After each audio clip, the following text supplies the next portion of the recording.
Bonjour à toutes et tous.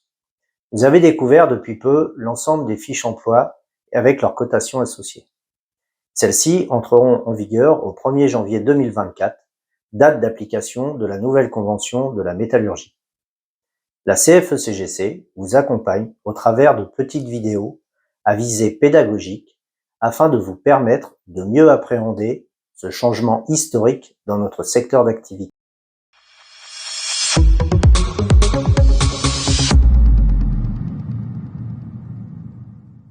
Les éléments qui constituent la rémunération trouvent leur source dans les contrats de travail, les accords d'entreprise ou les dispositions de branche.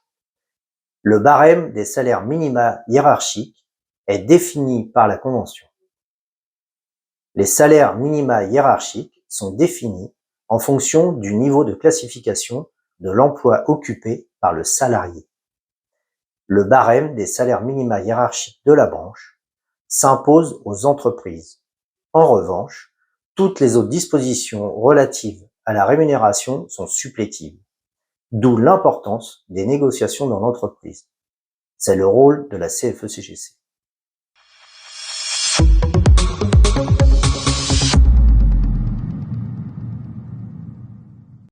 La convention collective pose le principe selon lequel l'application de la nouvelle grille de classification au 1er janvier 2024 ne peut pas entraîner de réduction de salaire. La convention collective nationale prévoit deux garanties de rémunération distinctes. La garantie de maintien de la prime d'ancienneté, la garantie conventionnelle de la rémunération. La garantie de maintien de la prime d'ancienneté consiste à verser aux salariés une indemnité compensant le cas échéant une réduction de cette prime du fait de l'application des nouvelles règles de branche. L'accord ancienneté négocié par la CFE-CGC en mai 2023 est à ce titre mieux-disant.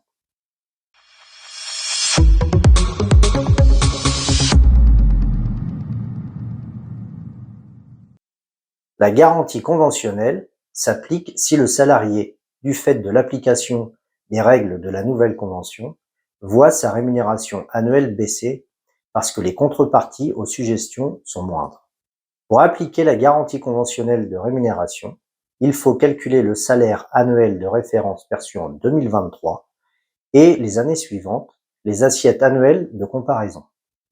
Si l'assiette annuelle est inférieure au salaire de référence, le salarié perçoit une indemnité différentielle. Le versement de l'indemnité se poursuit tant que l'assiette de comparaison n'a pas rattrapé le niveau de salaire de référence.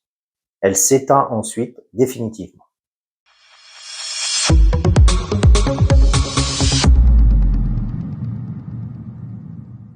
Depuis le 1er janvier 2019, l'Agirc Arrco ont fusionné au sein d'un régime unique avec des règles unifiées. Le taux de cotisation dépend du niveau de rémunération et non pas de la classe emploi.